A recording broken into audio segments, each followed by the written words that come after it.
కుటుంబ బలిపీఠము అనే అంశాన్ని ప్రతిరోజు యూకే గాస్పల్ స్ట్రీమింగ్స్ అను మా యూట్యూబ్ ఛానల్ ద్వారా ఆడియో రూపంలో వీక్షిస్తున్న మీ అందరికీ ప్రభు అయిన యేసుక్రీస్తు ప్రశస్తమైన గణనామం పేరిట శుభములు తెలియజేస్తున్నాము.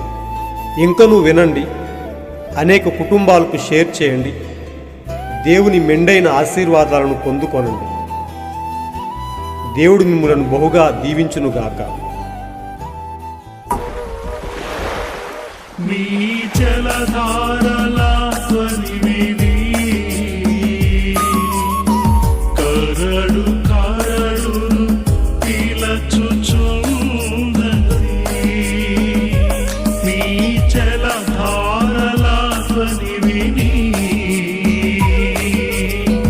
కరడు కరడును పిలచుచున్నది. నీ అలలన్నీయు తరంగములని నా మీదుగా తుల్లి ప్రవహించెను. నీ అలలన్నీయు తరంగములని నా మీదుగా తుల్లి ప్రవహించెను. నీ జలధారల ధ్వని విని కరడు కరడును పిలచుచున్నది.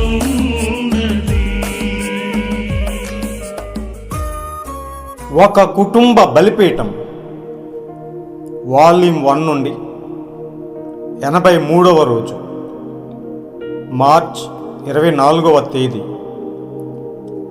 అంశము 7వ ముద్ర. ఆయన 7వ ముద్రను విప్పినప్పుడు పరలోకమందు ఇంచుమించు అరగంట సేపు నిశ్శబ్దముగా ఉండెను. ప్రకటన 8వ అధ్యాయము 1వ వచనము. ఈ అంశం కొరకు వివిధ వర్తమాన పుస్తకముల నుంచి సేకరించబడిన భాగాలను మనం చదివి విందాం. ఆదికాండము నుండి 7వ ముద్ర గూర్చి చెప్పబడింది. ఇది సంఘకాలం యొక్క ముగింపు. 7వ ముద్ర. 7వ ముద్ర ప్రజలకు తెలియజేయబడకూడదు. ఈ 7వ ముద్రలో ప్రతిదీ ముగుస్తుంది. గమనించండి, ఇది సంఘకాలాల ముగింపు, ఇది 7వ ముద్ర ముగింపు, ఇది బోరల ముగింపు, ఇది పాత్రల ముగింపు మరియు 1000 ఏళ్ల పాలన ప్రారంభం కూడా. అది 7వ ముద్రపై ఉంది. అదే 7వ ముద్ర. అది ప్రపంచానికి కాలాన్ని ముగిస్తుంది. అది దానికి సమయాన్ని ముగిస్తుంది. ప్రతిదీ 7వ ముద్రపై ముగుస్తుంది. మనం కనుగొన్నాం, క్రీస్తు గొర్రెపిల్ల ఆ గ్రంథాన్ని తన చేతిలోకి తీసుకుని ఆ 7వ ముద్రను తెరిచాడు. కానీ చూసారా, అది ఒక దాచబడిన మర్మం, రహస్యం. అది ఎవరికీ తెలియదు. కానీ ఆయన చెప్పిన దానికి సరిగ్గా సరిపోతుంది. ఆయన రాకడ గురించి ఎవరికీ తెలియదు. అదేవిధంగా ఈ 7 ఉరుముల మర్మం గురించి కూడా ఎవరికీ తెలియదు. కాబట్టి చూసారా, ఇది ఒకదానితో ఒకటి ముడిపడి ఉంది. 7వ ముద్ర తెరవబడటం కూడా ఒక త్రివిధ మర్మంలా ఉంది, అనగా 3 మడతల మర్మంలా ఉంది. కాబట్టి మనం వీటన్నిటిని చూసినప్పుడు గొప్ప త్రివిధ ప్రత్యక్షత, దేవుడు క్రీస్తులో, క్రీస్తు సంఘములో రాజ్యం వచ్చుట, దేవుని మర్మమై ఉన్న క్రీస్తు బయలుపరచబడుట అనే వర్తమానం నుంచి సేకరించబడినది. ఆ పిరమిడ్లో ఏమీ వ్రాయబడని ఆ మర్మమైన తెల్లని రాయి ఉంది. దూతలు నన్ను వారిలోకి, అనగా పిరమిడ్లోకి తీసుకువెళ్ళారు. అది వారికి మాత్రమే తెలిసిన దేవుని మర్మాలు. ఇప్పుడు వారే ఆ దూతలు ఆ పిరమిడ్ను, లేదా అవి ఆ పిరమిడ్లో లోపల ఉన్న ఈ 7 ముద్రల మర్మపు వర్తమానం అర్థమివ్వడానికి వచ్చారు. కానీ ఈ ఒక్కదాన్ని వాడు అనుకరించలేడు. దీనికి అనుకరణలు ఉండవు. చూసారా? ఎందుకంటే వాడికి అది తెలియదు. వాడికి అది తెలిసే మార్గమే లేదు. ఇది మూడవ ఈడ్పు. దాని గురించి అతనికి ఏమీ తెలియదు. చూసారా? అతనికి అది అర్థం కాదు. ఇది గాలిలోకి ఒక ర్యాకెట్ను పేల్చినట్లు ఉంటుంది. ఆ ర్యాకెట్ ఇక్కడ పేలుతుంది. అది పైకి వెళ్ళి మళ్ళీ పేలుతుంది. అది 5 నక్షత్రాలను విడుదల చేస్తుంది. ఆ నక్షత్రాల వలె ఒకటి పేలి దాని నుండి 5 నక్షత్రాలను వెదజల్లుతుంది. ఆ తర్వాత ఆ నక్షత్రాలను వెదజల్లుతుంది. చూసారా? అది అలా మసగా బారిపోతుంది. అది 7వ ముద్ర. 7వ ముద్ర నుండి సేకరించబడినది. 7వ ముద్ర ఆయనను భూమి మీదకి తెస్తుంది. ఇప్పుడు చెరలో ఉన్న ఆత్మలు అని వర్తమాన భాగం నుంచి సేకరించబడినది. 7వ ముద్ర వెళ్ళిపోటు యొక్క మర్మం బోరల పండుగ అనే వర్తమానం నుంచి సేకరించబడినది. 7వ ముద్ర అంత్యకాల ముద్ర. 7వ ముద్ర క్రీస్తు రాకడను తెరుస్తుంది. వెలుగును ప్రకాశింపచేయువాడు అనే వర్తమాన భాగం నుంచి సేకరించబడిన గొప్ప అంశం. ప్రియమైన సహోదరి సహోదరులారా, ప్రియమైన దేవుని బిడ్డలారా, దేవుడు మన పట్ల చూపుతున్న గొప్ప ప్రేమ, వాత్సల్యత, ఆయన మనకిస్తున్న గొప్ప ప్రత్యక్షత, ఆయన మనల్ని నడిపిస్తున్న గొప్ప విధానం కొరకు ఆయన ఉన్నతమైన నామానికి మహిమ, ఘనత, ప్రభావములు కలుగునుగాక. దేవుడు మనకు అనేకమైన ఉన్నతమైన విషయాలను బోధించుకుంటూ అనేక అంశాల ద్వారా మనలో గొప్ప ప్రత్యక్షతను కలగజేస్తూ ఆయనలో గొప్ప విశ్వాసాన్ని పెంచుకోవడానికి దేవుడు మన పట్ల చూపుతున్న కృప కొరకు ఆయన ఉన్నతమైన నామానికి ఘనత, ప్రభావములు కలుగునుగాక. నిజంగా మనము ఈరోజు గొప్ప అంశం గురించి చదువుకున్నాం. అదే 7వ ముద్ర అయి ఉన్నది. 7వ ముద్ర అనగా యేసుక్రీస్తు తన ప్రేమను వధువులో కుమ్మరించుకునుటై ఉన్నది. నిజంగా వధువు పట్ల ఆయనకున్న ప్రేమంతా 7వ ముద్రలో ఆయన రహస్యంగా తన వధువులో కుమ్మరించుకునుటై ఉన్నది. తన ప్రేమను వధువులో కుమ్మరించుకుని వధువుని ఎత్తబాటులోకి తీసుకుని పోవుటై ఉన్నది. మరి ముందు జరిగిన 6 ముద్రలలో ఎంతగానో పోరాటం చేసి సాతానుడి యొక్క కుయుక్తినంతా అణిచివేసి మరి సాతానుడితో ఎంతగానో పోరాడి తిరిగి 7వ ముద్రలో యేసుక్రీస్తు తన ప్రేమను వధువులో కుమ్మరించుకునుటై ఉన్నది. 7వ ముద్ర తన వధువు కొరకు ఆయన దాచి ఉంచిన గొప్ప మర్మమై ఉన్నది. 7వ ముద్ర అనగా వధువును కాలము నుండి నిత్యత్వంలోనికి నడిపించేదిగా ఉన్నది.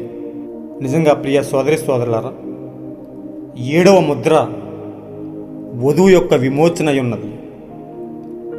6 సంఘకాలాల గుండా వధువును తన ప్రవక్తల ద్వారా తయారు చేసుకుంటూ తన వర్తమానాన్ని పంచుతూ ఎల్లప్పుడూ తనకు ప్రేమను కుమ్మరిస్తూ యేసుక్రీస్తు కొరకు యథార్థంగా సిద్ధపరచుకునుటను మనం చూస్తూ వచ్చాం. అయితే 7వ ముద్రలో ఆయన 6 ముద్రలలో జరిగించిన కార్యాలన్నీ ముగించి 7వ ముద్ర సమస్తానికి ముగింపై ఉన్నది. 7వ ముద్రలో సంఘకాలాల ముగింపు జరుగుతుంది, బోరల ముగింపు జరుగుతుంది, పాత్రల ముగింపు జరుగుతుంది. ఈ ప్రపంచం యొక్క సమయాన్ని అది ముగిస్తుంది. అంతేకాదు, తన వధువును మధ్యాకాశంలోనికి కొనిపోబడిన తర్వాత 1000 ఏళ్ల పాలన ప్రారంభం కూడా జరుగుతుంది. ఇలాంటి గొప్ప విషయాలను దేవుడు మరి ఎంతో ఉన్నతంగా జరిగించుకుంటూ వస్తున్నాడు. 7వ ముద్రణకి ఎంతో మర్మమై ఉన్న కార్యం అది. దేవుడు క్రీస్తులో కుమ్మరించుకున్నాడు, క్రీస్తు సంఘంలో కుమ్మరించుకున్నాడు. ఆ పిరమిడ్లో మరి ప్రవక్తను 3వ ఏడ్పు గురించి ఆ 7 దూతలు వచ్చి పిరమిడ్ ఆకారంలో సంధించినప్పుడు ఆ మర్మమై ఉన్న గొప్ప వర్తమానాన్ని ఈ కాలపు ప్రవక్త అయిన విలియం బ్రన్హామ్కి తెలియపరచడం జరిగింది. ఆ ప్రకారంగానే దేవుడు సమస్తాన్ని దాచి తన వధువు పట్ల తన ప్రేమను కుమ్మరిస్తూ తన వధువును సిద్ధపరచుకుని ఆయన సమస్తాన్ని ముగించి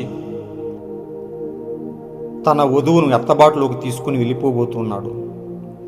అలాంటి గొప్ప ప్రత్యక్షతను మనకిచ్చి ఆయన చేస్తున్న సమస్త కార్యాలను గురించి మనకు తెలియపరుస్తూ మనకు ఆయనను గురించి గొప్ప ప్రత్యక్షతనిస్తూ ఆయన మన కొరకు కుమ్మరించిన ఆ గొప్ప ప్రేమను ఎల్లప్పుడూ తలపోసుకుంటూ యథార్థముగా ఆయన కొరకు ఎదురు చూద్దాం. ఆయన వచ్చి మనల్ని కొనుక్కోబడులాగున ఎల్లప్పుడూ మనం సంసిద్ధతతో ఆయన కొరకు ఎదురు చూస్తూ ఉందాం. అంతం వరకు స్థిరమైన విశ్వాసంతో నిలబడి ఎత్తబాటు వరకు మన విశ్వాసాన్ని కాపాడుకుంటూ ఒక దినాన క్రీస్తుతో కొనిపోబడదాం. అలాంటి గొప్ప కృపను దేవుడు మనకు నిండుగా అనుగ్రహించునుగాక. చదవబడిన ఈ అంశం మన జీవితాల్లో అన్వయించుకొని పూర్తిగా క్రీస్తు కొరకు సంసిద్ధతతో యథార్థంగా ఉందాం. అలాంటి గొప్ప కృపను దేవుడు మనకు ఎల్లప్పుడూ ఉంచి మనల్ని నడిపించునుగాక. God bless you all. ఈరోజు మీరు చదవాల్సిన అనుదిన వాక్యపట్నము యెహోషువ 16, 17, 18 అధ్యాయములు, లోక 2వ అధ్యాయము.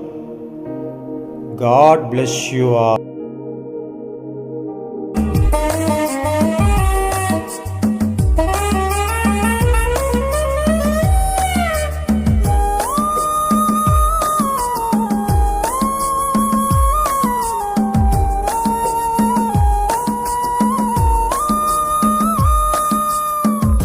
నీవు నాలో ఉంచిన నీ జీవము నీ పిలువగా, నీవు నాలో ఉంచిన నీ జీవము నీ పిలువగా,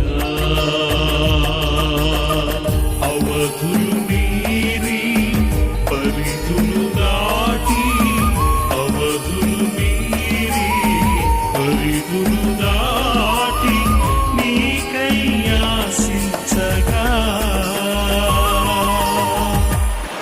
నీ అలనన్నీయు తరంగములన్నీ నా మీదుగా పొర్లి ప్రవహించెను. నీ అలలన్నీయు తరంగములన్నీ నా మీదుగా పొర్లి ప్రవహించెను. నీ జలధారల ధ్వని విని కరడు కరడును పీలచుచున్నది. తాననే నానే నానా తాననే నానే నానే తాననే నానే నానే తాననే నానే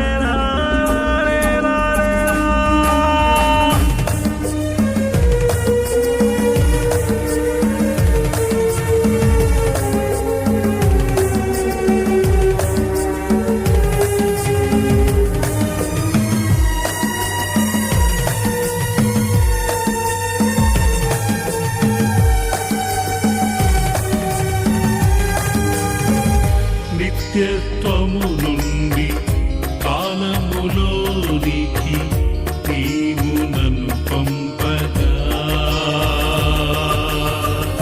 నిత్యత్వము నుండి కాలములోనికి నీవు నన్ను పంపగా,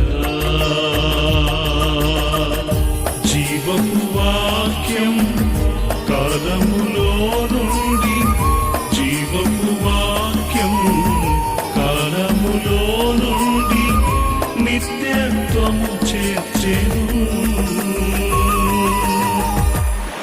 నీ అలనన్ను